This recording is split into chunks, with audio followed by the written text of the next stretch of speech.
the USD 489 School Board meeting for February 6, 2023. The agenda was published in board docs.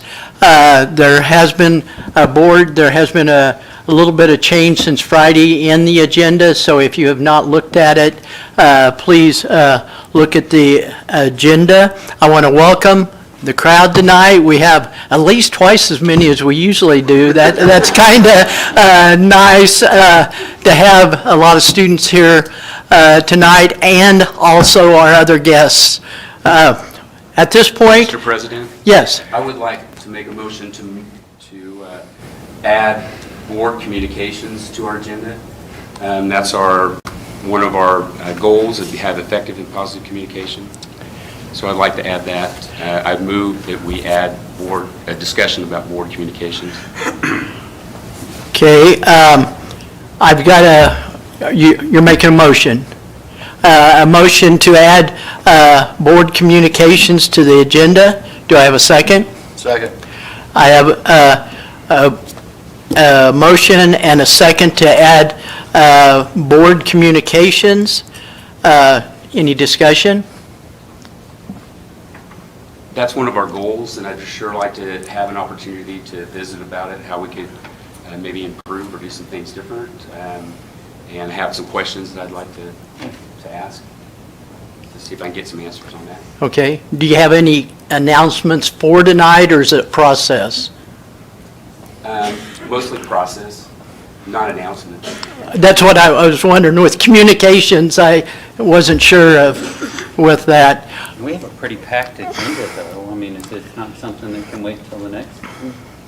Well, I mean, we can discuss some of the that, things but- could be part of what we're talking about, so Okay. later. Any other discussion? I have a motion and a second to add board communications to the agenda tonight. All in favor, vote yes. Yes. Yes. Yes. All opposed, no. No. We have a roll call vote. Okay, I've got a request for a roll call vote. Alan Park, yes. Craig Pallister, no. Lori Fertile, yes. Tammy Wellbrock, no. Kurt Viner, yes. Kim Brooks, no. Megan Zempre Wilcox, no. Motion failed. Okay, motion failed, 3 to 4 Yes. with that. Do I have a motion to approve the agenda as presented in board docs? Board President, so moved. Okay, I have a motion and a second to approve the agenda for this evening. Any discussion? Hearing none. All in favor, vote yes. Yes. Yes. Yes. All opposed, vote no.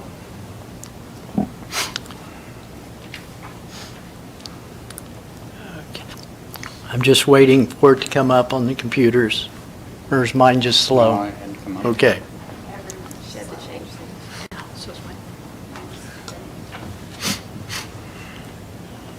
Okay, while that is coming up, I'm going to go ahead.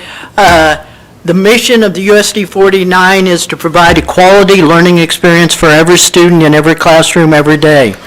To support the mission of the district, the USD 489 board includes supporting a vision that encompasses high student achievement, highly effective staff, effective positive communications, effective management of resources.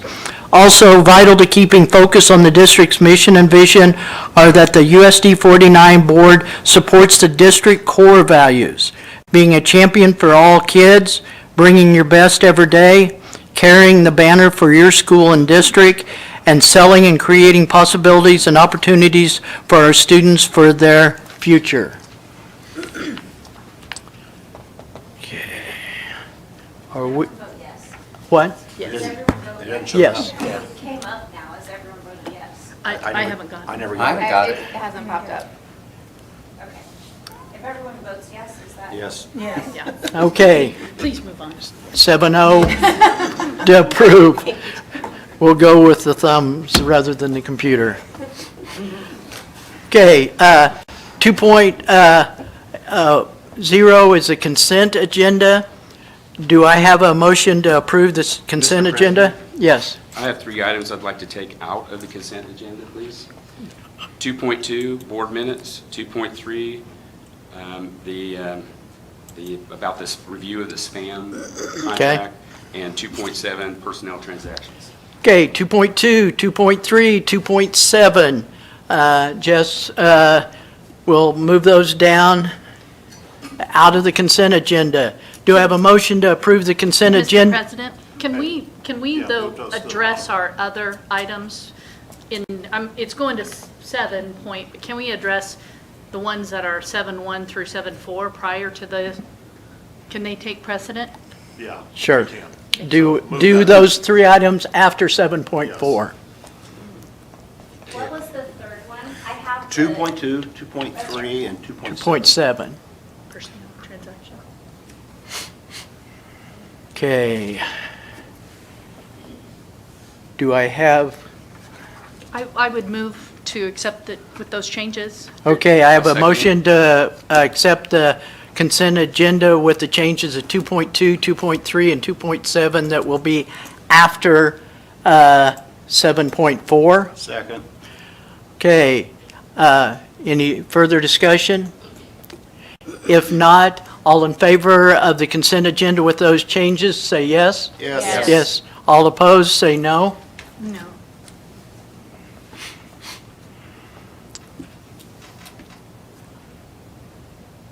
Approved 6-1. Okay. Mr. Wilson, 3.1 USD 489 Student Spotlight. Awesome. Come on up, come on down. Come on over. Are we going to lose half our crowd here? Yeah, probably. Okay. Here, come on through. We're gonna line up all the way across there. Yeah. Just line up right around. Just line there, yeah. That one's got the Face cheerleading form on, them. doesn't it? Yeah. Short here. I was expecting someone to run up here and do a round. I'm really disappointed. You guys let me down on that. I thought for sure someone was come tumbling across. Yeah. I want to congratulate our Hayes High School cheer team for the recent performance at the National Cheer Competition in Dallas, Texas. They brought back a 4th place finish. Incredibly proud of this cheer squad and all the hard work and preparation that has went into representing Hayes High School, as well as just our Hayes community at such a very high level. Anyone who goes to see any of our extracurricular activities definitely sees these guys are some of the hardest working people in the gym every night. So we I guess relish the opportunity to get to recognize you and celebrate your success. So what I'd like for you to do, and if you could introduce yourself and your grade level, and then make sure everyone can see who you are, both sides, board members as well as the audience, and then we'll celebrate and let you get out of here. So if you want to start right there. I'm Lily Biggs and I'm a senior. I'm Michaela Carter and I'm a senior as well. I decided to I'm a sophomore. I'm Mackenzie Duncan and I'm a senior. I'm a year and I'm a junior. Yeah, give that little cheer wave. You guys are all sounding shy, like you don't. My name is Haley Clyde and I'm a junior. I'm Trinity Wilson and I'm a junior. I'm Megan Clyde and I'm also a junior. I'm Matthew and I'm a sophomore. I'm Kiki Gonzalez and I'm a senior. I'm Avery Harmony and I'm a senior. I'm Kayla Belmont and I'm a sophomore. I'm Abby Banks and I'm a junior. I'm Mackenzie James and I'm one of their coaches. I'm also a coach. Okay. And no one wants to make a speech. No speech. Thank you guys for everything you do. We really appreciate and very proud of your accomplishment.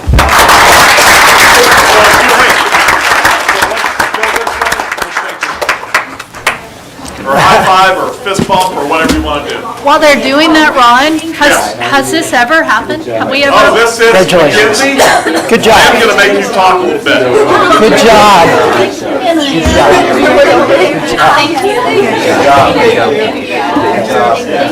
Congratulations. Good job. Good job. Good job. Congratulations. Good job. Good job. Congratulations. Congratulations. Congratulations. Good job. Good job. Remember me at the restaurant? Good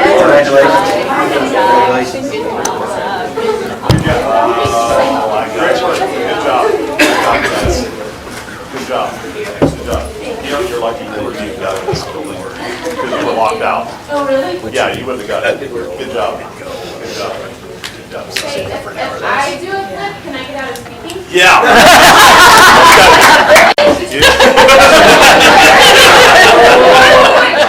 No. Hey, I got it. I would, yeah, you can do a flip while you talk. There you go. I'm being forced to speak, but. Here, tell the board all this. Yeah.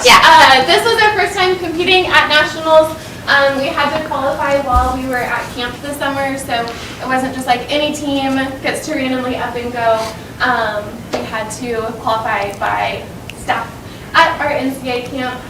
So it was just really exciting to be able to go, to represent our school and our community and see teams from all over the nation even there with us. So it was good growth opportunity for us as coaches to see new and exciting things, and an amazing opportunity for the girls. And we had wonderful support from his Booster Club and other people just from the school and the community. So thank you to all of them.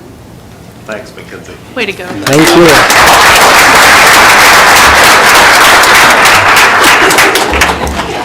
You guys are welcome to stay, but I know you don't want to, so you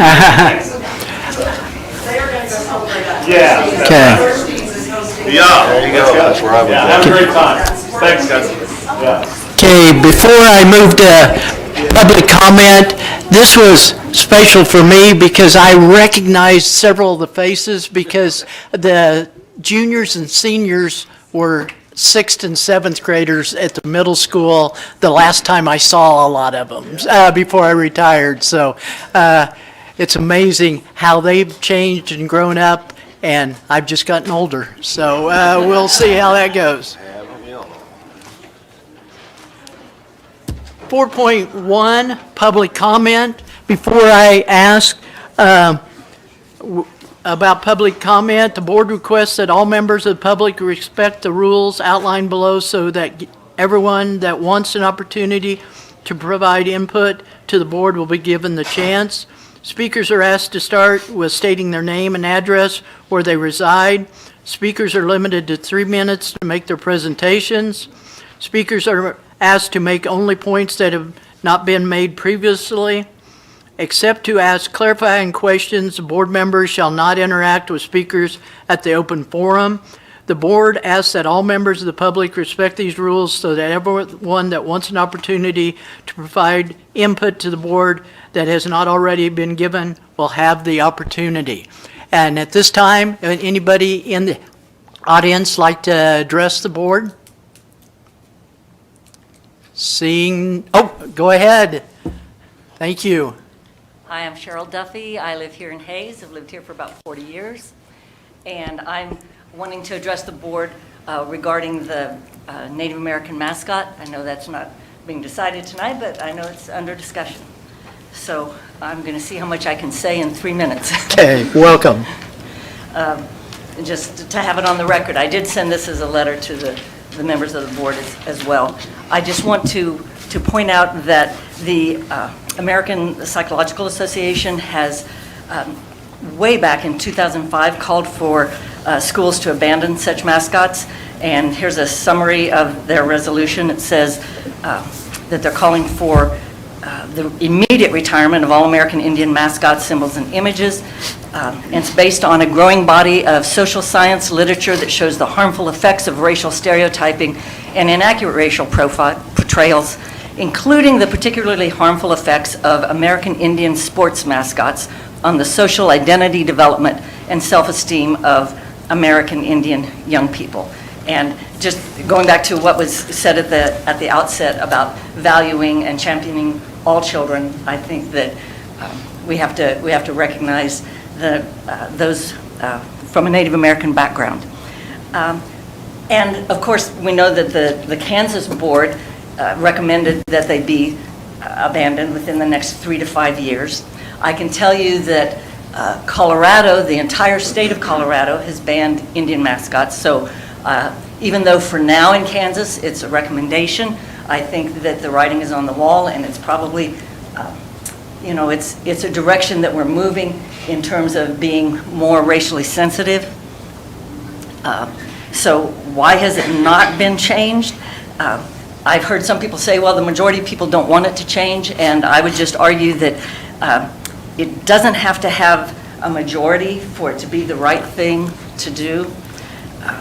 As I noted in my letter, maybe a bit extreme, but I'm sure that a majority of Southerners would not have supported the abolition of slavery, but it was still the right thing to do, so you have to go with that. Also, I've heard people say, well, it's not offensive, it's really honoring Indians, and I can tell you that the National Congress of American Indians have made a statement on their website saying NCAI is the oldest, largest, and most representative national organization that shares the unified voice of hundreds of tribal nations representing millions of Native people, and that voice has been consistent and clear for decades. Sports mascots are symbols of disrespect that degrade, mock, and harm Native people. Bottom line.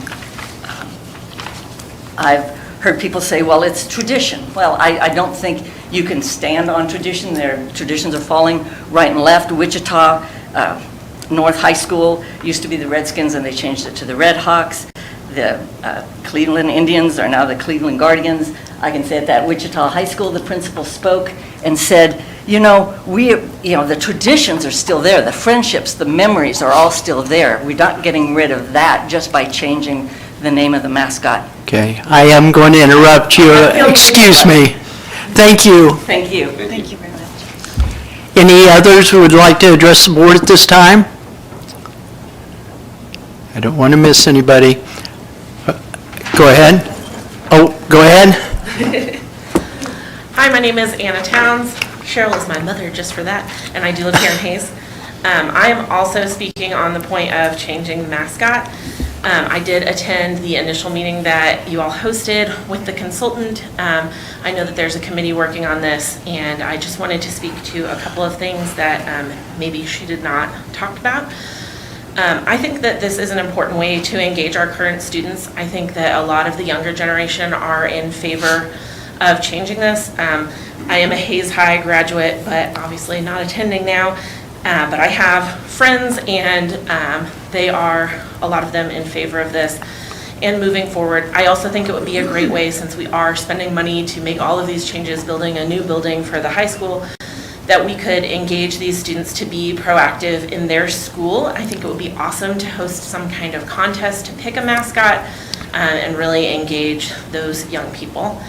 I also think, to kind of reiterate about honoring Native peoples with this, our original intent is moot because we do have these studies that point to this being harmful, and I think that it is important for us to move forward as a community. If we were doing more that was in any way honoring, it might be a different conversation, but I don't see that happening. It wasn't when I was in school. I did not learn particularly about Native peoples in this area, and I don't think that that is happening now to my knowledge, and if that's wrong, please let me know. My major pushback that I've heard from friends and family in the area is about cost. We are building a new building. We knew that we were going to be painting walls and getting a new letterhead and getting a new gym floor. Now is the time, because if we wait and do this once it is a mandate from the state, we will be pulling all of that up and redoing it. I know that there's a concern about the cost at the middle school level, and I think that that is something that I had not thought about, combining a new mascot. I anticipated us changing it over to the Falcons, so maybe I was wrong in that, but I think that it is important for us to not just think about the money, but think about the impact that this has on our future and how this impacts growing our community, because I know that bringing new people is an important part, and people do not want to come to a racist community. And I think that having a mascot that is a caricature of an entire nation says that to people, whether we intend that or not. Thank you. Okay, thank you. I had another hand up. Hi, my name's Amber Nickel, and I am a new resident of Hayes. I just moved here about a year and a half ago. I have a daughter in the high school, and I have another daughter in the middle school. And today I'm here to talk to you about the mascot. And I come with that outsider perspective that is sometimes not always welcomed here, as I've learned very early on. But it is something that makes it to the extent that we don't purchase gear for the high school for our daughter, because it's embarrassing. It makes us feel embarrassed when we go elsewhere. We don't have pride. And I also kind of just want to make an appeal to ethos, or maybe pathos here. I watched these lovely young women and men stand up here and be proud of what they did, and I looked at what they were wearing. Their shirts didn't say Indians on them anywhere. It said Hayes Cheer, right? Hayes Cheer. And we were proud and we were happy, and it was fine, right? So I think it's time maybe to let the past go, right? We all have to move on. This is something we're doing as a country, and we need to catch up here in Hayes, because this is supposed to be a modern place with forward thinkers. That's really all I have to say. So. Okay, thank you. Thank you. Any other?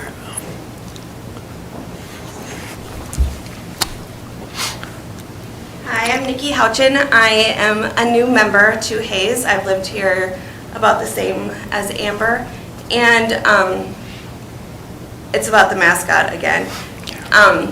But my one thing I want to say is I am from a Native family. My great-grandma was Native, and growing up, that was a sense of pride, and learning about that was like, it was very important. And I have 2 kids at the high school. I have 2 kids in elementary school, and this is where we plan to stay. And so having that many years coming forward, I think it's like the next 9 years or something like that, to me the mascot's really important. For me, it's more about, what does Hayes stand for? What are we about? Not so much we need to, not so much getting rid of the Indians, but really, what does our community stand for and represent? And yeah, so that's all I really wanted to say again. But I do have a question. What is the process going forward for the committee that has been developed, and how will the public know what is going on through that committee? Okay, I'm not what I understand of the process is we have a meeting coming up in about a week, and after that meeting, we'll see where that process takes us. So there's not a final decision until we keep moving on it. So that's as much as I can tell you. There is another meeting scheduled of the committee here in approximately a week. Will there be any kind of communication of like a summary of what was discussed at the meeting, or the agenda of the meeting, or anything open to the public? I am not aware. I know the committee was assigned, and they have been put on this committee to take this forward to and listen to our community. And when this committee comes back with their thoughts and their feelings, we'll report back. Okay, thank you. Thank you. Thank you. Okay. Any others? If not, thank you. I will go ahead with the agenda. 5.1, Ron, do you want to introduce Mr. Williams? Doug Williams is going to talk a little bit about Grow Hayes and some of the things that are going on with Grow Hayes. Always good information. Go ahead. Good evening, board members. Thank you. Thank you for giving me the time here. I have absolutely nothing to say about the mascot. So, although I'm a Hayes High grad, and so I'll leave that one alone and leave it at that. I wanted to come tonight to give you a little bit of an update on what we've got going at Grow Hayes and what's happening. The things I'd like to cover, not sure how I advance this, or if somebody advances. You just tell me, or I'll do it with you. Okay. I'd like to go over what happened in 2022 and talk a little bit about looking forward to 2023. First thing I wanted to put up, and you may have seen this before, this is the rural hierarchy of needs for rural communities to be able to recruit a workforce.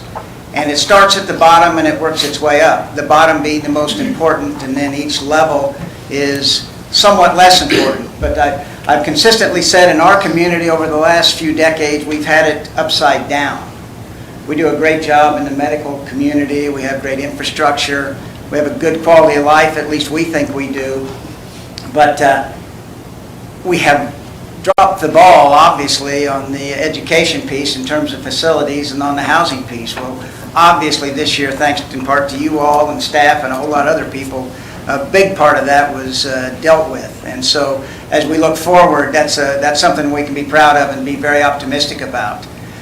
So the housing is something I'm going to talk about in a couple of minutes, but I wanted to put that up because I think we need to keep that in our organization. This is kind of our guiding light as to what we need to work on to make sure our community thrives and prospers over the coming years. First thing I want to do is this year, thanks to the contributions from the city, the county, and a lot of our private investors, we were able to add 2 new employees. And they're with me tonight, David Klingon, which you all I think probably know, and then James Robin both joined our company this year. And we kept Ernie, who's been kind of the stalwart. She knows where all the bodies are buried, and she's been there a long time. But these 2 new resources have really allowed us to do a lot more in the community and a lot more projects, and I'm going to cover some of those now. The first one is the Grow Hayes Micro Factory. You probably have heard about it. This is a 30,000 square foot facility that will be constructed at the corner of 9th and Commerce Parkway. We received a $2.6 million base grant. We received a $500,000 grant from the Patterson Family Foundation. We received a $275,000 donation of a lot from Heart of America Development. And then the city passed an IRB resolution which allows us to avoid the sales tax on construction costs as well as property taxes for 10 years, which allows us to attract tenants and rent to them in a manner that is more affordable to them to ensure that they're going to be successful. What this facility basically is an incubator for manufacturers. In our community, we don't really have the opportunity to recruit a large manufacturer or a large employer at all in our community because we don't have any people. You know, if you looked at the latest unemployment records, 1.9% unemployment in our community right now. There is no large company that's going to look at a community like ours and say, we're going to come in and invest tens of millions of dollars to manufacture goods or whatever if they can't find a workforce. So this building will allow us to start small, to organically grow these small companies, ultimately move them out of this facility into their own facility, and then move the next one in behind them. And we were fortunate to get those grants. We've been very fortunate with bringing David Klingon on board because he was instrumental in getting those grants for us. His experience in grant writing things is, we wouldn't have a microfactory if it wasn't for David, so I want to make sure I give him his due. We also are an e-community partner in Hayes where we focus on entrepreneurship, and we have an annual Youth Entrepreneurship Challenge which a lot of Hayes High kids participate in. We have an Ice House class, we call it Think Like an Entrepreneur, where people of an entrepreneurial mindset can come and go through a class, learn the traits and characteristics that an entrepreneur has. We have our quarterly luncheons where we cover a variety of subjects. And then we're a lender also. Most people wouldn't know this, but we loan money to small businesses to make up the gap for what they need.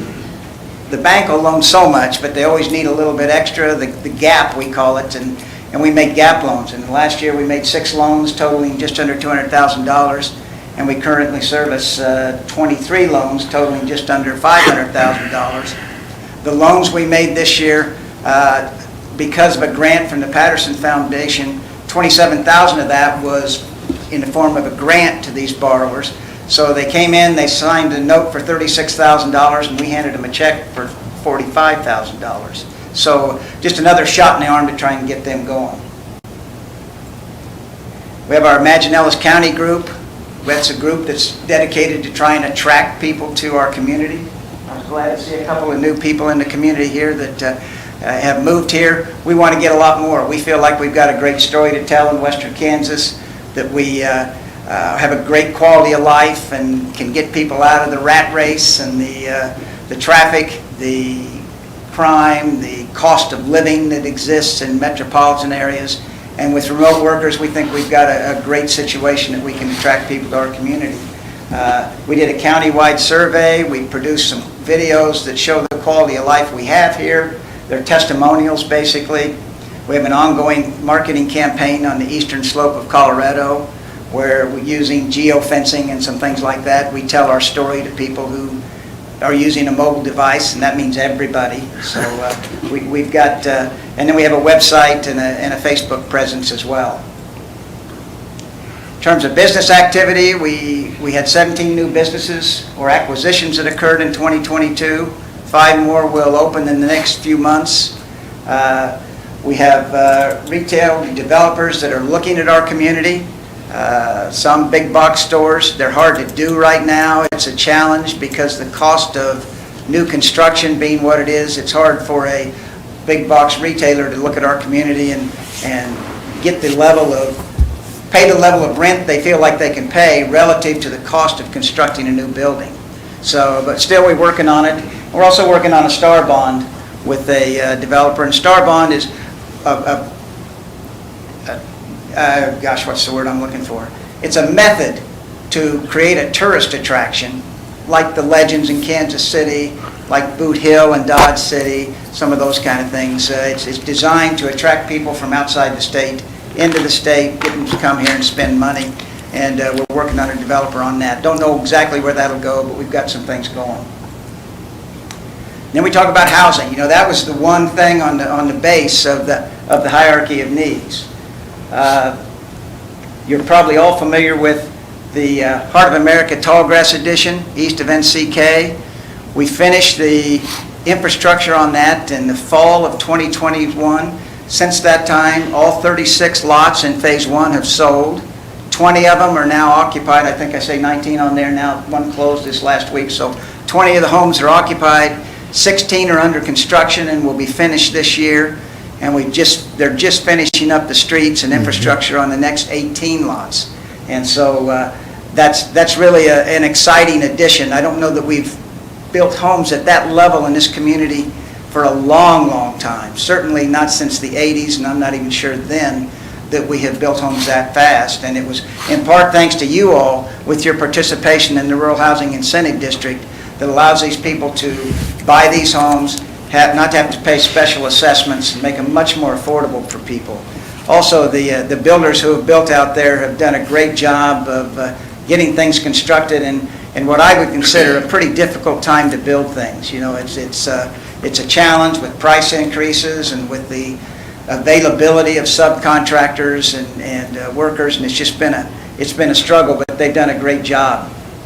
All 18 of the next lots have been sold to these builders who are going to go ahead and construct homes this year, and they each have a waiting list of people wanting to buy them in spite of interest rates being up and that kind of thing.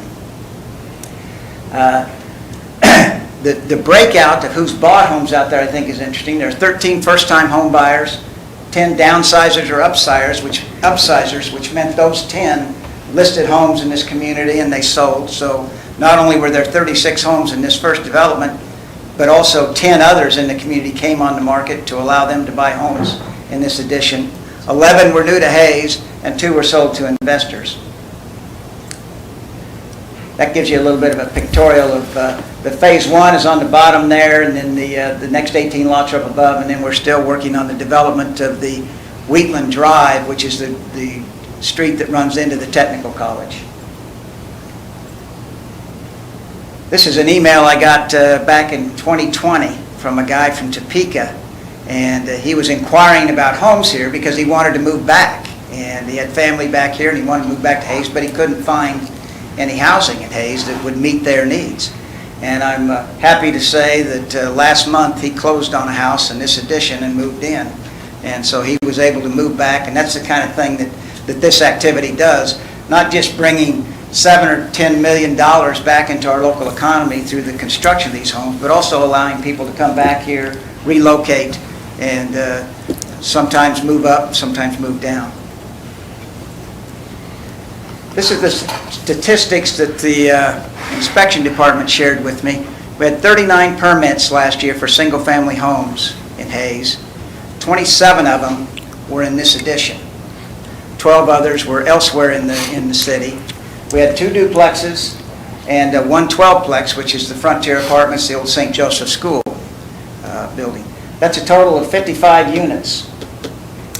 If you believe that we need to grow, I say we need to grow to stay the same, because our trade area is shrinking, and I don't think there's much we can do about that. We have to make up for some of that if we want to continue the quality of life and the type of businesses that we support right now. If we shoot, our goal is 1% annual growth. If we have 1% annual growth, to sustain that, we need 85 to 90 new units per year. If you look at the far right-hand column there, whoops, I'm sorry, can you go back one? Maybe not? You can see we haven't come close to that level of construction in the last 10 years, a long, long time. So while I'm up here to cheer about what happened in 2022, I'm going to tell you that right now that if we want to have 1% growth, we're not doing what we need to do. And so, and I make comment there, 1% growth doesn't deal with the backlog we have, because we haven't built the level of homes that we need. We still have a very tight housing market. We still have a very tight rental market. And so we've got to step up the pace somehow, some way. And my comment there is, I can't guarantee that we're going to have 1% growth, but I can guarantee that we're not going to have 1% growth if we don't build enough houses. Yes, Tammy? Just curious, Doug, are you seeing an increase in a shared, I mean, this is other people's belief within the community as far as other investors, other community leaders? I think so.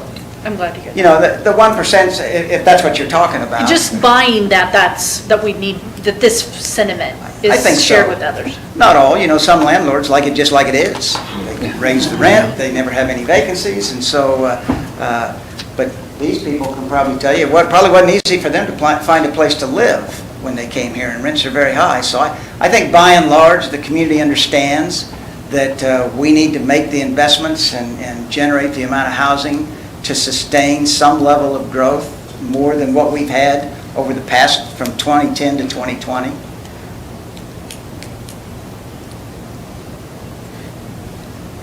I also want to announce a new project we've had. You may have seen it in the media. The Grove is a project that we're doing north of Hayes Medical Center. It'll be a 100-plus unit development, $40 million. It's on land that the hospital is both donating and selling to us. It'll have patio homes, duplexes, townhouses, multifamily units, as well as a community center, which will house a 77-child daycare center and the senior center. They'll move from the area out by the airport, not the best of locations, into this facility, and then also have some general community rooms that can be used for whatever community activities that they choose to use it for. Showers or meetings or what have you. That's a little bit of an overview of what it looks like. There's 16 acres north of the hospital. There's just a wheat field right now. They own some additional property up against 27th Street on the north side, and then they own the house on the corner, and that's all included in this. Hayes Medical Center has graciously donated the land for the community center, value of $250,000. And we'll be out on the fundraising trail trying to figure out, you know, we're going to put David to work again on trying to raise some money for the community center, because it's a big project. It'll be about $4.2 million. So they're going to razz that house on that corner then? Yes. Move it, we hope. Yeah, I'm sorry, yeah. No. Relocate. We think it's got some value if we can figure out how to move it and that kind of thing. So that's a little bit of a visual of the community center, what it'll look like. It'll be right on Canterbury there as you enter into the development, and on the far west side.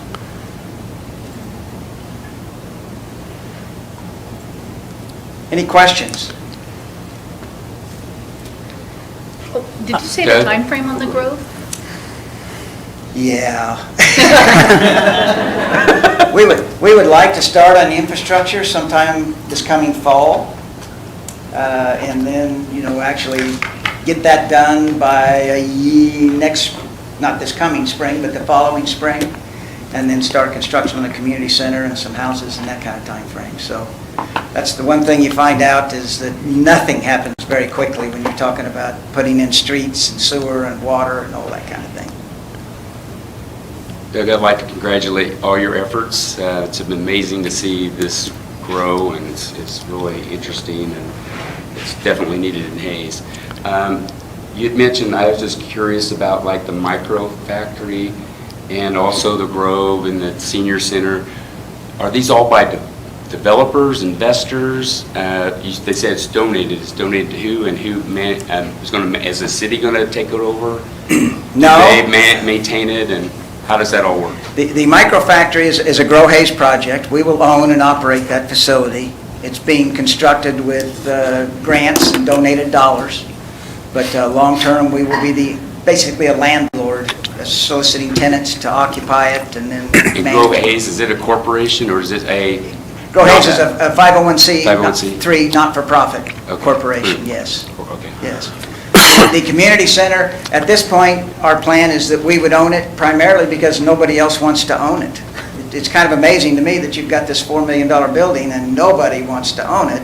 The hospital doesn't want to own it, the city, the rec, because it does involve some day-to-day management and that kind of thing. And that's fine. We're happy to do that. That's what we're here for. So we'll be the owners of that as well. Thank you. Yeah, I just want to jump in and just say thank you because everything you've talked about is all the groups that have jumped in on Grow Hayes were the ones that jumped in with passing our bond issue.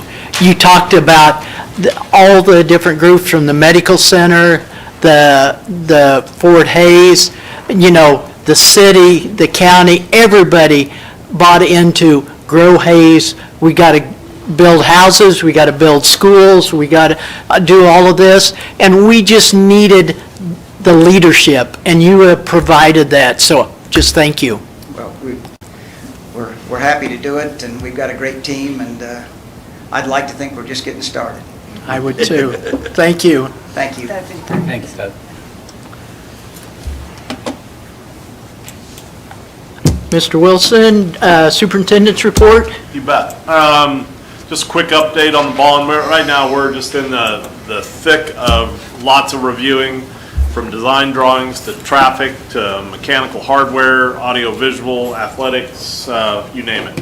It's just lots of meetings, and lots of meetings, and lots of meetings. So that's kind of where we're at. We're still, I know it feels like things aren't happening, but things are happening. And we'll have some things in front of the board here very soon.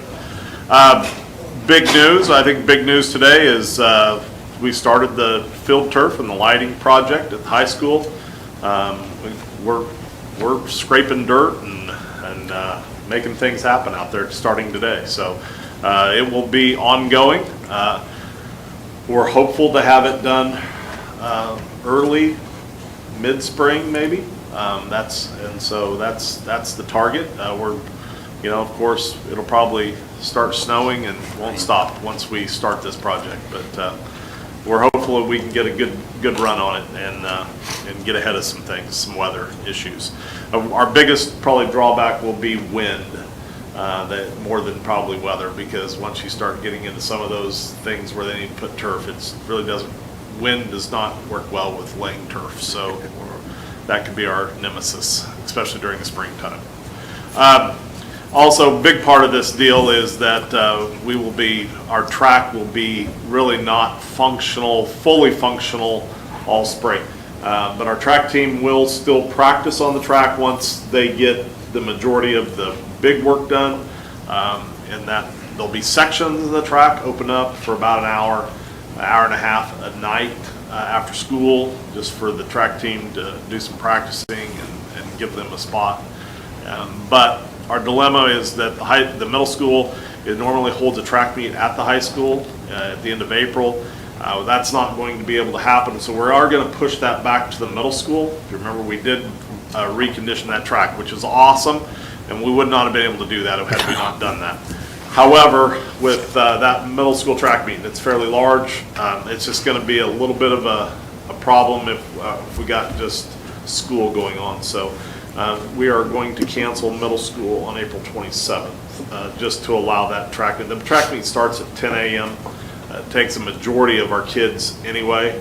And so it just will make a lot of sense and clear the parking lot and allow track spectators to have a spot to park, as well as still running some of our field events. And So it'll just be the middle school, correct? just middle school on that day. Yes. The weekend is going to be part of the Chamber Chat on March 3rd at 9 a.m.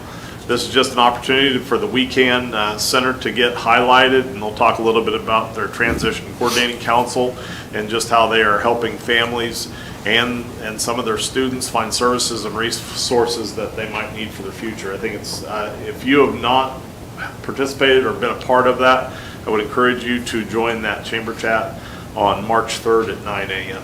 And that's over at the Hadley Center. Hadley. okay. Yeah, at the Hadley Center. Yeah. It's going to be, that's quite impressive what they're doing there.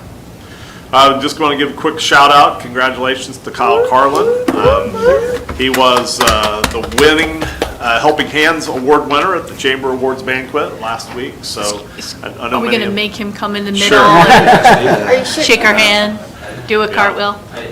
Yeah, well deserved, and very proud of Kyle and what he brings not only to our school district but also to our community. Very, very deserving.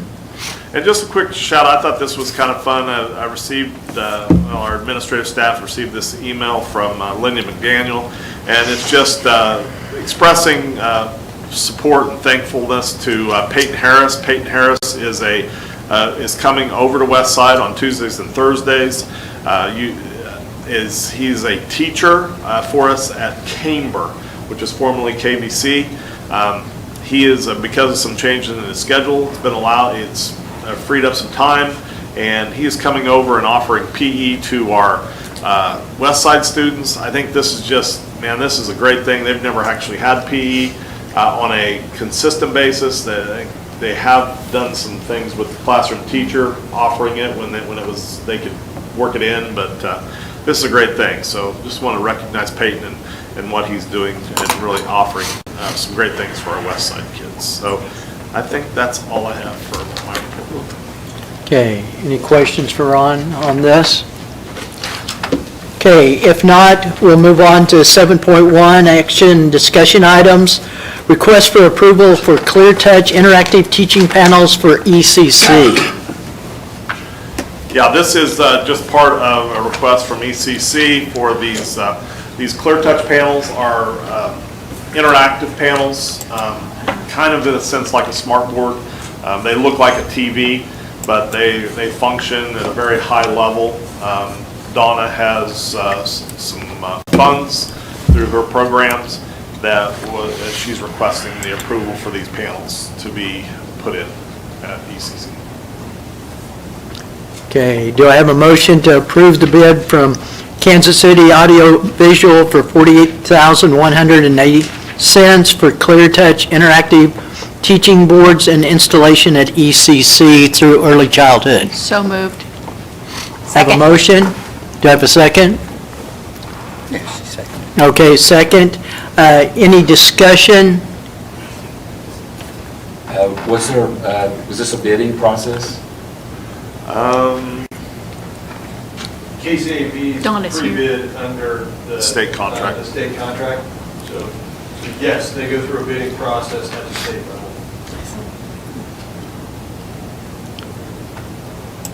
And so we're still within the sunshine laws, we're okay there? Yeah.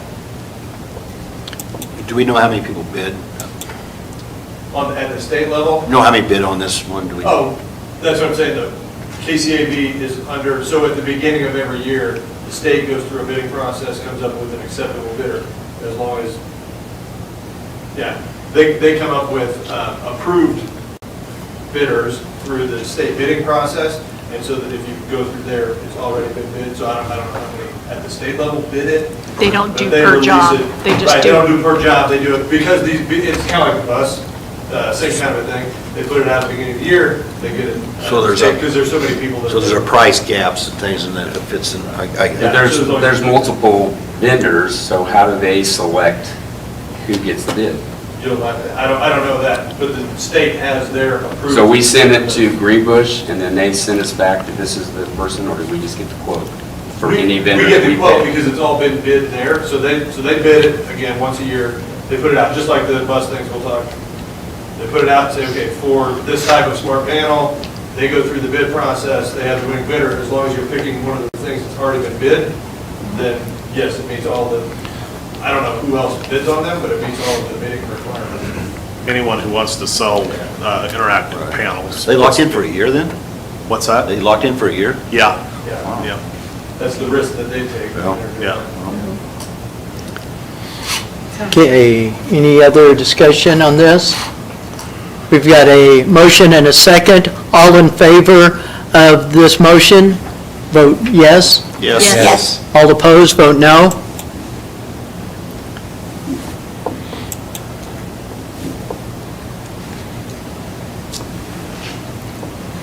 I believe it passes 7-0. Okay, 7.2, request for approval of a lease purchase agreement resolution. This is what we've been leading up to over the last several meetings. Yeah. This is actually the resolution that allows the board to enter that lease purchase transaction for the improvements at O'Loughlin, Wilson, as well as the high school turf and lights. So this is, I know you've approved a resolution, it seems like you approved a resolution of an intent to enter an intent, and then an intent, and now it's the actual resolution. So just, hoops and loops you jump through, so.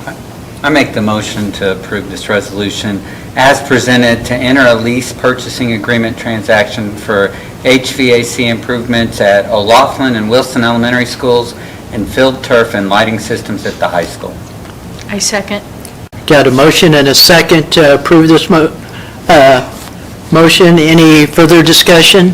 I have one question. Do we Okay. have to read the resolution as it's written in the, It's there once it's in the I didn't agenda. know whether we had to. It's- Okay. You're approving what's been approved on the Okay. agenda. So is this just the actual equipment, or is it the funding to do it? The financing. It's the financing, okay. So then if we come back, we've already talked about the turf and already selected somebody for that. So the O'Loughlin, those will be bid and same No, thing? you've already- No, we've already talked about that too. Yeah. Okay, any further discussion? If not, all in favor of this resolution in motion, vote yes. Yes. Yes. All opposed, vote no.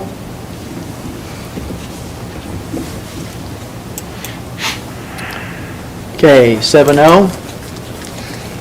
Okay, request for approval to purchase of 2 new school buses. Welcome. Good evening, Russ Henningsen, Transportation Director. Early this year, you guys had a board retreat meeting, and I came in, and a lot of the same information I brought at that meeting, I'm going to be here tonight talking a little bit about, so some of them may go through a little faster, but if you've got any questions, please let me know, I'll be happy to answer those for you. The first one will be the slide where we talk about Suburbans. This list is all Suburbans, cars, everything we have at our lot, at Transportation. It's kind of got our vehicle number, year, the mileage that we drove in a year's time, and kind of what that vehicle is used for. So this is just the inventory that we have at the lot. There are 17 other vehicles that's not on this that ECC has, maintenance has. We help take care of the maintenance on them, but it's nothing that comes out of my budget. That's more maintenance budget and Head Start's budget. So, any questions on that slide?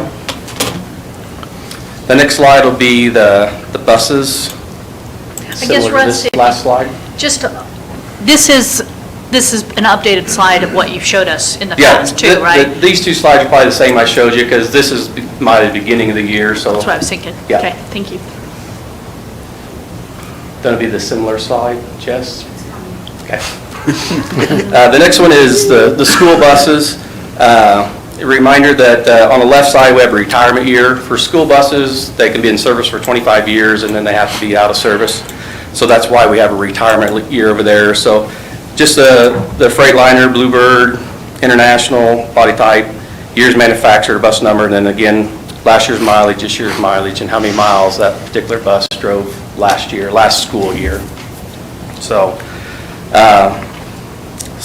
that's just kind of with the 25 year, I mentioned that getting 25 years out of school bus is almost impossible. The wear and tear on them is tough. Just, you're driving a normal vehicle, you're probably not driving it 25 years. So a lot of buses are made a lot of in town, so it's a lot of start-stop, potholes, speed bumps in trailer parks. So they take quite a bit of beating. Then we also run a situation, we get sometimes past 15 years and we even struggle getting parts for buses, which is kind of weird, but it is true that we get to that point that it's tough to even get parts for some of them. So any questions on this slide? Okay. The next slide would be the 5-year plan for transportation. This slide is that previously this would be something different. I had a 5-year plan, and every year we was spending $300,000 out of capital outlay to purchase school buses, cars, Suburbans. Talking to Ron and Chris, we thought we kind of almost went through completely rotating our fleet in the last 8 years or so. So we're getting to the point that maybe we could help out the district by doing $300,000 every other year instead of doing it every year. Try to free up some more money for the school district.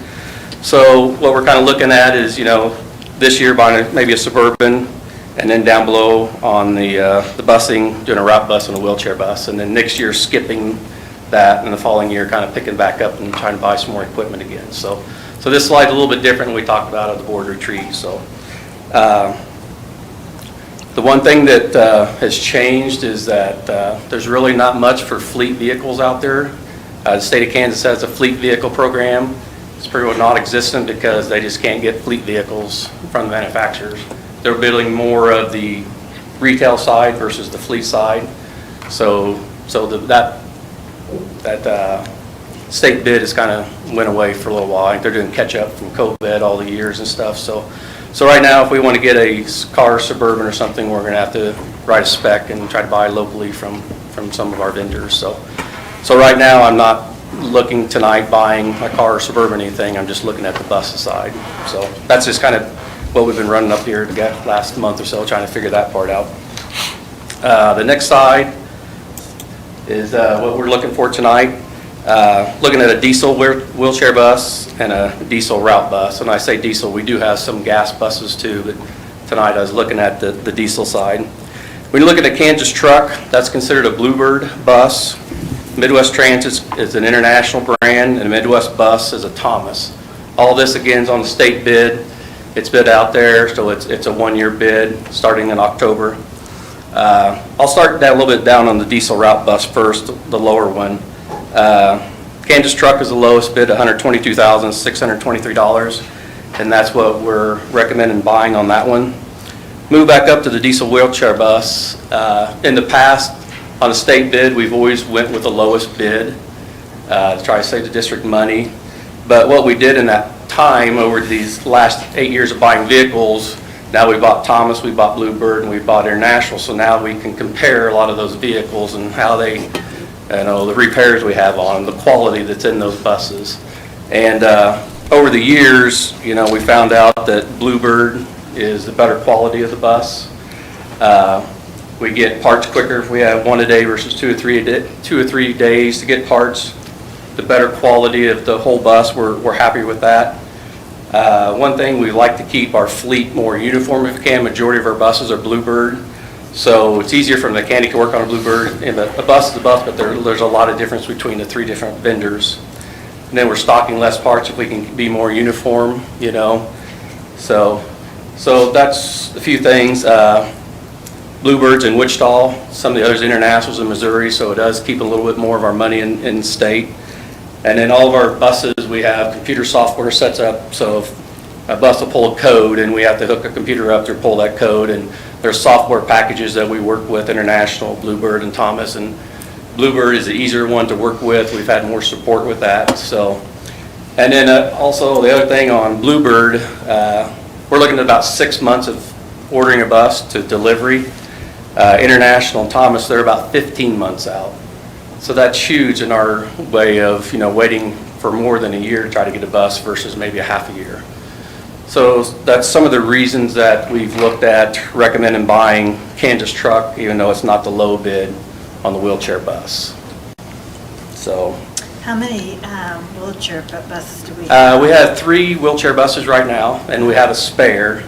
The spare is not very good shape. We don't drive it very much, so if we bought a wheelchair bus and a diesel bus, we would also I'll be putting 3 buses on Purple Wave this summer.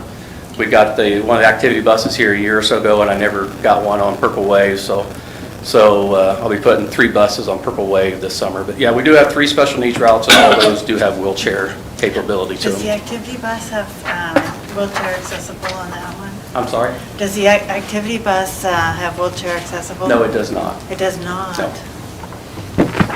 Okay. So what I'm looking at is, for both buses, $255,000, $213. Our budget's around $300,000, so right now we're under budget by $44,787. With that, like I said, may try to write some bids up for a car, Suburban, and use some of that fund, but it'd be another month or so down the road. I'd come back to you on that. So that's kind of what I'm looking at as tonight. Okay, do we have any questions? I do. And she doesn't have to pull up the slide unless you think it'd be helpful. Is it in the bus retirement slide, is it replacing the bottom 2 that are, one was coming up here in 27? What I'd be replacing is actually the top of that list. Yeah. It'd be number 326 is a wheelchair bus, and then number 312, it's an older route bus, Here, and hold then on, it's 301, which is one of our yellow activity buses. So I'll be getting rid of the 3 older buses for Purple Wave. So this goes from oldest to At youngest? the very top, that'd be the oldest. The Freightliner, the Bluebird, the Safety Liner, those 2? Yes. Or 3, I mean? Yeah, towards the right, you see a bus number. It'd be 326, 312, and 301. And then you're saying it takes 6 months, so we would have it ready for the Should be around hopefully fall. by the start of school. Yes.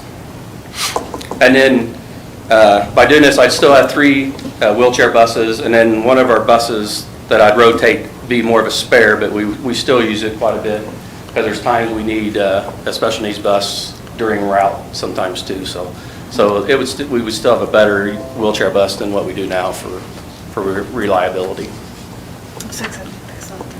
Russ, when was the last time you got rid of a bus or a Suburban? It's been probably a couple of years. It was probably around COVID time. Yep. And usually when I order buses, I try to get rid of equal amount of buses. So I just didn't get rid of one of our activity buses when we got one of the new activity buses here last year. So that's why I would try to speed that up and get back to the same inventory. You'll submit those to the board for approval? Oh, yeah, sure. And I'll probably do that this summer. Yep, once school's out, we print it. Yeah, I'll always come back to the school board on that. Mr. President? Yes. I make a motion that we approve the purchase of 2 Bluebird school buses for $255,213 from Kansas Truck through the Kansas School Board Purchasing Program. I second. Okay, I have a motion and a second to approve the motion on purchasing the 2 new buses. Any further discussion? Sing my bus song. Hearing none. If all in favor of this motion, vote yes. Yes. Yes. All opposed, vote no. Passes 7-0. Thank you, Russ. Yes, thank you. Thank you, Russ. Yeah, thank you. Yeah, thanks, Russ. Ron, request for approval for new certified teaching positions. Yeah, we have been working fairly diligently over the last several years to, in a sense, build back our district to levels that we felt like were important to be operating at. We feel like tonight we have a request, a recommendation to fill some positions that we feel like is very impactful at all levels, elementary, middle school, and high school, for various reasons. But we put together a proposal, and this has been a lot of work, a lot of time, a lot of conversations. Of course, in terms of also looking at budget and how that can impact the budget when you add positions. But we feel like at this time we're in a good spot to make a recommendation to add some certified positions at all levels. So I'll start with the elementary. We are recommending that we add 1.5 library media specialists that will complement already the staff that we have. It'll just give some more flexibility. We see some benefits with that in terms of some being able to establish a full-time library media center specialist at most of the buildings, most of the time. We're still not one-to-one at every building, but this will be, we've talked to the library media specialists currently in the district. They're very excited about this and this plan. So we are also making a recommendation to add 3 STEM teachers at the elementary level. These STEM teachers will serve at O'Laughlin, Roosevelt, and Wilson. We currently have a tech person at Lincoln who are going to keep in that position. We feel like that's the best use of that person, and that she has agreed to do that. So these STEM teachers will serve in terms of, and STEM stands for science, technology, engineering, and math, and so that this position will be offering those services for kids. We feel like the benefit is it's going to be able to serve some of the science standards probably a little more efficiently. I know as an elementary classroom teachers, they always get swamped on trying to fill this social science or social studies as well as the science. And this, we feel like this will help meet those science standards really well. Kids will, and I've given you a tentative schedule of what that might look like, minutes per week. And it's also going to give us some consistency in just how our elementary science standards, are taught at all the levels. Now, what this will require is we'll be reducing those certified tech lab positions that we have currently been utilizing the last several years to fill that need, but this will be definitely a step up. All those individuals have been visited with and will have the opportunity to be reassigned based upon what openings we have, and feel like we'll get everybody a position if they want. How many is that? How many are there that are going to be reduced? 3. 3? Yeah. Also in this plan, we're looking at a reduction in some sections at the elementary level. We looked at through our enrollment and have noticed that we have a group currently at 3rd grade going into 4th grade at Lincoln, and as well as 4th graders at Roosevelt who will be going into 5th. They're fairly small classes at both levels. We feel like we could reduce one section at Lincoln, one section at Roosevelt. This would just be, at Roosevelt would just be a 1-year situation. At Lincoln it would be a 2-year situation. And after that we'll see where we're at. But I think the thing is this gives us some flexibility and the opportunities to work our budget to make this all work. Very excited about this. Like I said, we've visited with lots of staff prior to even visiting with you tonight, just to make sure everyone was aware. Elementary administrators have been a big part of this, and they are over the top excited about this recommendation. We'd like to continue, and we also wanted to look at our high school and middle school and how some things that maybe we, in terms of still building back to the levels that we feel like are important for our district to, create those quality learning experiences for every student every day. We are recommending that we add one high school social studies position to the high school staff. What this currently we're doing right now is we're filling that with half of a teacher who is a PE teacher, as well as filling the social studies, and then also filling the other half with a foreign language teacher who is also has a social studies certification. By adding that social studies teacher, it frees up those teachers. So we'll be allowed, that'll allow that high school PE to increase 3 sections, which gives us more elective spaces, which is something both the middle school and the high school really struggle with. And it also allow that foreign language teacher to increase the foreign language electives and opportunities for students by 3 sections. So this is something the high school administration is very excited about because it's really filling a lot of needs.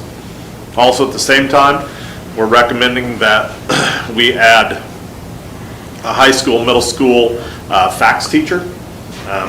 This fax teacher will serve both at the high school and the middle school. What's fax? Family and Consumer Science. It's kind of like the home ec, what you probably remember as home ec, but it's really changed in terms of what it offers kids. So this will, by adding this high school, middle school fax teacher, will increase some high school electives by 4 sections for things like culinary, life management, you name it, those kinds of things. Also, one thing we're really struggling at the middle school right now is just electives. We have very few electives at the middle school, and so that will increase 2 sections at the middle school, and this will just give them more exploratory offerings. Ron, currently there's no fax at middle school, is there? No. Okay. Not currently. I think at one point there was, but but it's once again it was taken away. This is building back to, and our goal would eventually be to get to a 1.0 fax teacher at the middle school. Yeah, we had to do away with it at the middle school because of the lack of space. We have special education rooms in our old fax room, and what the exciting part is, we'll get it started and then be able to move into the new middle school out at the existing high school and build that program. Yeah, we're still going to struggle with space. It's Right, that's the question. They'll work in an open classroom. We'll have an open classroom, and they'll meet in there. If it does involve, and just understand, fax is way more than just cooking. Although that's what kids do get excited about. We have some options. We have a culinary kitchen, and we could bus kids over to a culinary kitchen if we need to do that for a couple of years. We can make that happen. And so I think it's a good option for some of our middle school, as well as what it offers at the high school. Also, this is once again lots of heads coming together and lots of hours of sitting down and talking through this.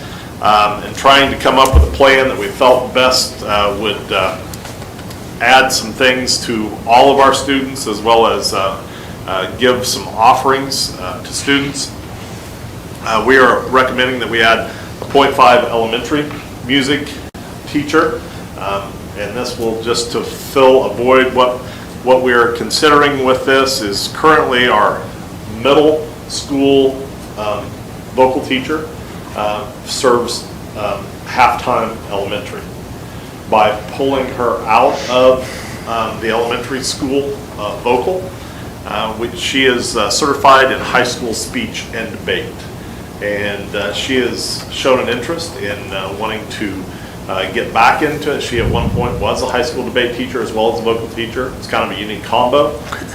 But at that time, she's shown some interest getting back that into the schedule. So what that will allow is putting that back into the class schedule at the high school. Several years ago, we took that out of the class schedule. It is now a before and after school opportunity for kids, which always presents challenges for kids to meet and who want to participate in those kinds of things.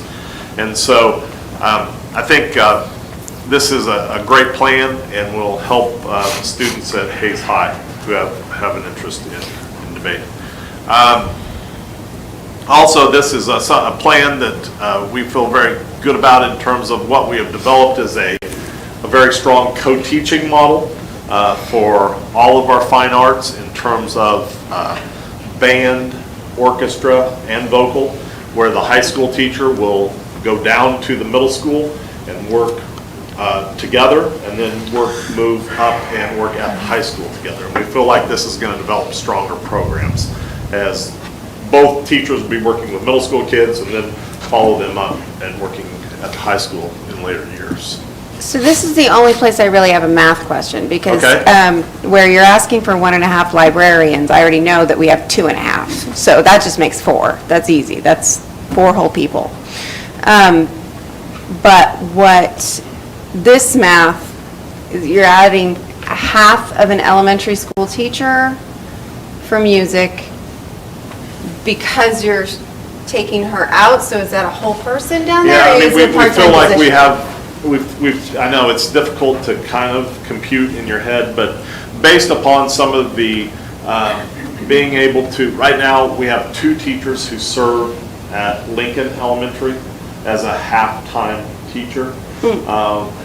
Once... That's for music?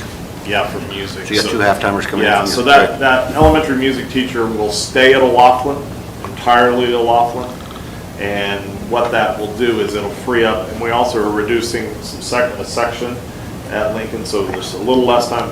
We need about 11 hours of a week for vocal music, and we feel like we can do it with those numbers. Yeah, I know it doesn't always compute when you start computing, but it will work. Okay. So, well, I'm told by the elementary administrators it'll work. So. But it is an elementary school music teacher Yes. whole hire. Yes, Not but a- I also put that, I listed this under the high school and middle school only for the fact is I don't want it to look like they're getting additional Right. elementary music. It's just maintaining what they currently have. And it's really helping at the high school because it's going to You're allow us restoring to a lot do of- speech and debate as well as work on some of this co-teaching approach that we're really trying to build stronger programs in all those fine arts programs. So the high school is going to get a half for the Well, they're debate, going to get a speech and debate. That's full-time position or half-time? Well, she is going to do halftime of that as well as work with the high school vocal classes with Mr. Underwood. So it sounds to me that, that all these schools are going to get more electives, more, what do I want to say, more professional, I guess. More opportunities, expertise. yes. Just maybe just a little higher level of education than what they would have had before with the lack of teachers. Does that make sense? Yes. Okay. Is that true? Yeah, yes, exactly. Okay. Phil. What's the money difference? I mean, what's it cost us to hire? Well, we're adding a 7 FTE. Which is 3.5. Budget-wise. You're asking- But budget-wise, it's going to be about 3.5, based upon some of the reductions and how we're. What's that? Based on average hiring cost last year, and you never know whether you get somebody with 10 years experience or 2, but we took the average, taking the average of that, it's $230,000. 230 with the benefits included by the time you take the new positions, all the new hires coming in, eliminating the positions that are going away, it's about a $230,000 estimated difference right now. My other question is, will this affect negotiations and potential raises? I mean, that's money coming from somewhere. Right. Possibly, but it's also affecting. I the understand, but district. I understand. Yeah. It's coming out of the piggy bank. It comes out of the pot. It's coming out of the pot, okay. Got it. We just feel like this is really beneficial to our district, beneficial to our students, beneficial to our staff. It's going to make a huge impact. And really, I'm not ever going to say it's going to complete the build back, but we feel like we're at a level where we feel like we need to be. And it's been a it's been a stretch. I mean, without going back through all the build back, we've added at the high school, we've added at the middle school, we've added at the elementary levels, but this is kind of a culmination of a lot of those pieces that were kind of out there that we knew. We always wanted to get to, it was going to take time. And we've worked diligently to make this really come together. I feel really good about it. I really appreciate the kind of breakdown here and seeing that the librarians will be able to spend, an hour with each grade level and assist with the MTSS support that I know that they've been kind of clamoring to do, which they have not had time to do. So that's really exciting. Mr. Henderson, what are the debate and speech numbers now that are before school, after school? It's kind of a smaller program, and a lot of it's just due to the fact that because it happens on top of and around everything else. And when they could, To have an hour of the day dedicated to those students in their schedule, we'll see immediate need. So is there 20 now doing it? I don't think it's even quite that. And do they compete on the debate tournaments and things? Okay, I'm trying to put this all together. So there's a total number of 7.5. I think 7. 7 FTE. Yeah. But then I heard something like a 3.5 with the No, reductions. Yeah. The total is just 3.5 additional staff. 3.5 Add. We're going to add 3.5. And those, okay, so 3.5 teachers, and it's, okay, so you're adding. Seven teachers. 7 teachers. Budget-wise, it's kind of like 3.5. Chris is saying, it's about 3.5, or I said that, he said it's 230,000. So you talked about that you met with staff and all that, which is awesome, and we need to have the input. I'm really glad that you're adding or helping those elementary teachers, those librarians. So, but we're not adding additional time to librarians, or are we? Yes. Sure. So, but we're also adding to the high school because we have 2.5, so now we'll have the total of, did you say, you have 2.5 now? We have 2.5 now. This will add 1.5, so So you there'll be have 4. 4. So it won't necessarily be like, Are you saying library, when you say 2.5? We have 3.5. We have 3.5 now? If If you count the halftime at the middle school, halftime at the Are you high talking school. librarian, media specialist? we have Just We have librarians. 3.5. with 3 people. We have people, but it's 2.5 because. Oh, 2.5? Yeah. 3.5. So currently, we have paras doing some of that. Are we going to be eliminating those? No, we Taking are. those classes? No? We're not reducing anyone, we're just adding. So we're adding those teachers, but It's 4 people. we will have 4? We'll have 4 librarians. Well, no. They're 2.5 now. We have, They're 3 We have people. 3.5. We have 3.5. Who's the half? we have. Christy O'Gorman. Christie. She's one of the 2.5 that I'm counting. We have 3 librarians, Karen Wilson, Lynette Armstrong, and Christy O'Gorman. Oh, I'm sorry. And they Okay. really only spend, we really have 2.5 FTE of certified library media specialists. The Because Christy other- teaches halftime and a Right. 4. We have 1, 2, 3, 4 library aides who help with those duties, so our libraries are open. And that's a full-time one at the high school and middle school, a .51 at our 4 elementary. So we've looked at this a lot. So what the proposal is that we continue, the secondary buildings will not change what they have as far as assigned staff between the library aides and the media specialists. We will still have .5 at Lincoln, the smaller school, that will continue to work for them. But we will have a full-time librarian at our 3 largest elementaries. We're also keeping in mind what the bond will do for us and how we'll go from 4 elementaries to 3. And so this is like building big picture next steps. How do we set ourselves up to be really strong when we get to that point in the bond process? So I don't know if that helps answer your question, Alan, but Okay, so yeah, full-time, but we're not going to have full-time at the 3 large elementary? that's what this will do. So that's 3.5, so who's covering that, middle school and high school? Is the other The other .5? .5? Yeah. But they also, It's where they are they have now. library aides that. It's the still- aides that yeah. are learning them. There'll be 4 people. It's what they One do. assigned to one assigned to Wilson, one assigned to Roosevelt, one assigned to O'Laughlin, our 3 largest elementaries, and then the other one will be .5 at Lincoln, .25 at middle school, and .25 at high school, and that is what we currently have there, and that's working.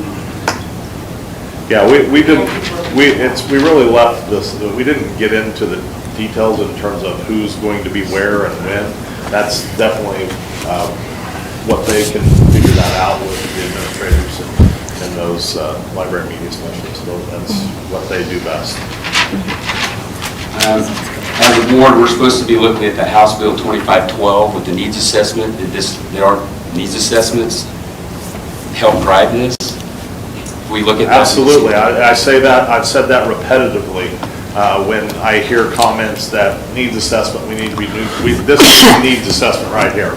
These are our needs. This is what has been highlighted. We have talked with the board numerous times about these issues and really and presenting a plan to address those needs. Have you started the new needs assessments so that we can use that for a board? When we're supposed to be using those needs assessments to plan for our board budget for the next coming year. If you understand what I'm saying, everything that you do as a board in terms of, transportation, that is part of the needs assessment of things. Right, but that's not part of what is identified through that House bill and what they want us to do as a board. They want us to be going to the schools and getting that information. Well, did you hear what I said? We've visited with staff. You said you did, but it's supposed to be the board is supposed to be getting that information. But, Alan, you have brought up over the last 2 or 3 years at several meetings that we needed to update our librarians and get back to where we were. So you have provided the needs assessment, and the board has discussed this. I'm so happy about that, and I'm glad to see this. I am glad. But you're not focusing on what the law says and what we're going to need to be doing. The board does, you're in governance, you're not in management. Yeah. And as we presented a plan, a recommendation to you based upon the work that we do daily inside the schools, not a board member's prerogative to do that, but I'm presenting the board a plan. Mr. President, I'd like to make the motion to approve the new district teaching positions for the 2023-24 school year as presented. Second. I have a motion and a second. We've had some discussion. Any further discussion? Yes. I'll go ahead and start. I really appreciate building back on this. And the building back happened, I don't know how many years ago. 4 years ago, we started the process. But the process that I was involved was cutting all these positions, which was, happened through there. And this motion, I think, needs to be expedited because as of right now, it is February 6th. The university has a teacher ed hiring coming up within the next couple of weeks. I have known several teachers that have already, new teachers, signed contracts for next year. And if we wait another meeting or another month, we are going to miss out on staff. Other discussion? Yes, we're reducing 3 from the elementary, and we're adding 1 point, well, we're not adding, they're just replacing. You said reduce 3, and we're adding 3, except they'll be certified teachers. But they're not all in the elementary, they're going to be spread out through the district. So we're having a reduction of staff at the elementary? No. We had the reduction No. You said you're leaving 3 classroom teachers, we're reducing, correct? No. I've not said that one time. So Alan, at the very bottom of that It's on our item, it Was document. there 3, you said Roosevelt, we're going to reduce Tech aides, they're tech aides. tech aides. Classified, okay. Ron, I have a question. You said 4 years we've been adding. Yeah. So where will this put us on our addition if we add this 3.5? Have we added 10 back? Oh, at least that, yeah, at least that. I mean, I could go back and, we started 4 years ago adding some positions at the high school. I can't remember. We're a strong Yeah. dozen, and probably closer to 50. Oh, yeah, at least a dozen. Well, I personally like the way it's been given to us, all spelled out in your report.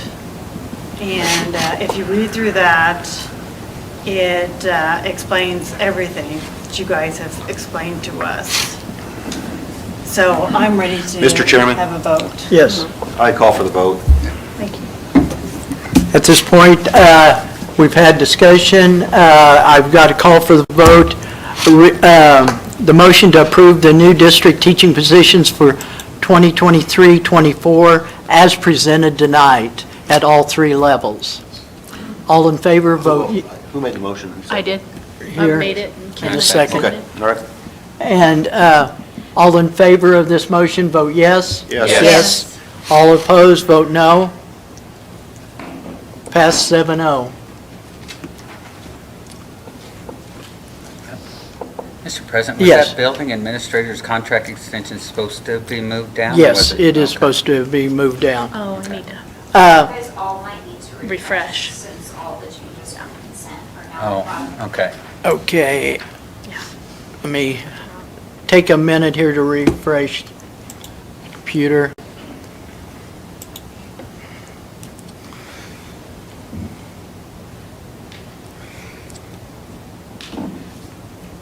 No. 7.5 now on my refreshed is renewal of abnormal span console and filtering service. Can we just have an explanation of this? So this was, almost exactly a year ago, a couple of days before a year ago, was when we kind of started down the cybersecurity path as part of our insurance renewal. And abnormal is the spam console that we use. We purchased it last year, it was like $19,000, so it didn't require board approval. We've been using it for a year, they're very happy with it. We want to renew it, but now it's over $20,000, so I wanted to have it as a separate board approval. Typically, we wouldn't for renewals, but since it wasn't at 20 when we purchased it initially last year, it just crawled over. And we did a 3-year guarantee, I guess, with them. By committing 3 years, it goes up 5% this year from last year to this year, 5%, which is about industry standard, I think, for most of the software as a service things. So that's why it's on here. Normally, it would just show up in the bills as a renewal. Can you explain the original price and then the discounted price and then the total? Yeah, the discounted price is because we're committing to them for 3 years, and they know we have the Kansas contract addendum to it, so that they know that if the board doesn't have the funds, that one board can't speak for the next, they're okay giving us that price break, even with those, what is it called, the provision, Kansas contract provisions, right? Yeah, they're okay giving us that contract. So we're locked into 2025. Right. And so it's 3 years at 21 each, so that this, We're just, yeah, we pay it annually, so we'll pay 21 this year. what does the motion need to be for Just the to- 63 or 21? 21, yeah. Then I'd like to make the motion to approve the renewal of the abnormal, sorry. I'm thinking Young Frankenstein, Abby Normal Spam Console and Filtering Service at 21. I second it. Have a motion and a second. Any further clarification? If not, I call for the vote. All in favor of the renewal, vote yes. Yes. All opposed, vote no. 7.6, personnel transactions. I would like to, we've got a couple of retirements on there, but Jolene Weicker is listed on there, and she's been This is her second retirement, so technically she's had 22 years, but it's been, I wonder how many years. I was thinking, congratulated her. I love Jolene. Now, this is her first hire. This It's is Jolene Liker, not Younger. It's another Jolene? Liker, I'm thinking of Jolene Nichols. Liker. Goodness. I'm sorry, wrong Jolene. So Jacqueline Lycum and Jolene Liker. Yeah, she's just been an outstanding role model and help for those kids, and has done a great job. So I just want to commend her for her hard work and wish her well in retirement. So, Mr. President, I'd like to approve the personnel transaction. I'll second that. I have a motion and a second to approve the personnel transactions. All in favor, say yes. Yes. Yes. All opposed, say no. Approved 7-0. Board meeting, Worth noting is, I think Go ahead. this got out of filter because it got pulled down. We always recognize the retirees, so I'm sure you will agree. Right. Jackie Lycan as well has been with the Right. SPED co-op for 25 years, a lot of times at Kennedy, and right now is finishing her career at TNT. So we're denoting and Yeah. congratulating her for her years of service. yeah, as well. sorry about that. I thought we had gone through that. No, I mean, you won't do that. You're so good about that. 7.7, board meeting minutes. Yes, I'd like to add a couple corrections or questions about our minutes. From, Our current minute, the ones that are on the okay, January 23rd. When you look through the minutes, there is a lot of, none of our discussion is listed. nope, we've talked about that. And when a board member has the right to explain their vote, and that should be reflected in the minutes. When I mention that, that's on the why I voted the way I did. I'd like for that to be reflected in the minutes. Also, if you look through it, there's a lot of discussion on the superintendent, but just narrative on just the House bill, but not any of his other discussion is listed. To me, the law reads that the clerk, and she does a great job, but it should be the expectation of the board, what we want. It should be kept an accurate journal of the proceedings of the Board of Education. Alan, Look which at this. state statute is that? It's 721135. I will recommend that we will give that to Mr. Baxter and let him and Mr. Jeter visit on that, because I know no one on this table can clarify that. So you're going to put it on the agenda for another item? I'll put it on the agenda for next time after we get a ruling from Mr. Jeter. We'll see how long it takes him to go through. You may need to give him the information. Okay, So do we need to approve those meetings? Yes. Because they're accurate. So- Yeah, do you have a motion to approve the meeting minutes? Yeah, I moved that Are we they approve those meeting changing? minutes. No, Just the way they are? Okay. just as they're Just presented. as they are. Until we get clarification from the legal counsel. I'd like to second that motion, please. All in favor of approving the meeting minutes, vote yes. Yes. All opposed, vote no. No. Okay.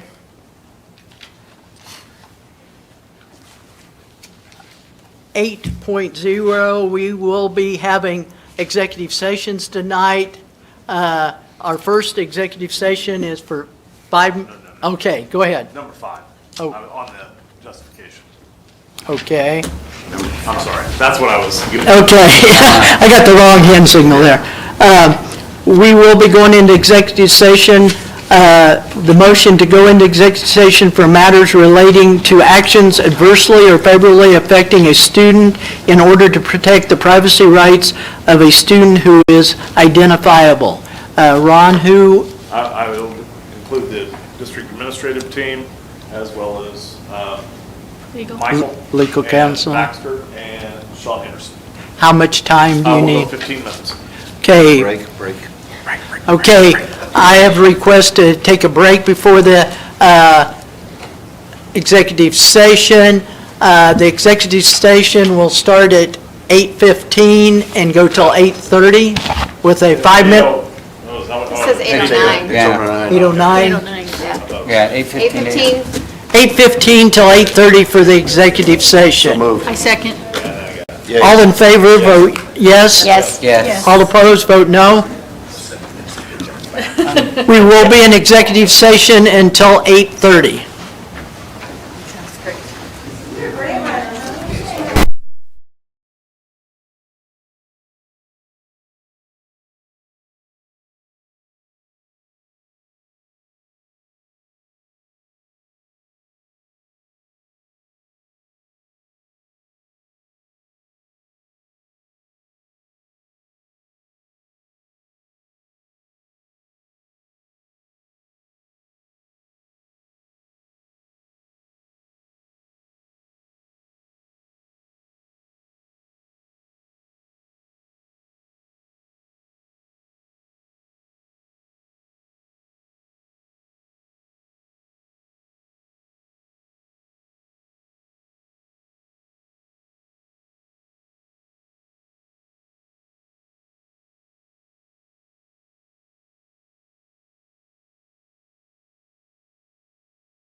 That's when you know your life has changed. And Taxi driver. that's Mr. Baxter, thank you. Thank you, Mr. Baxter.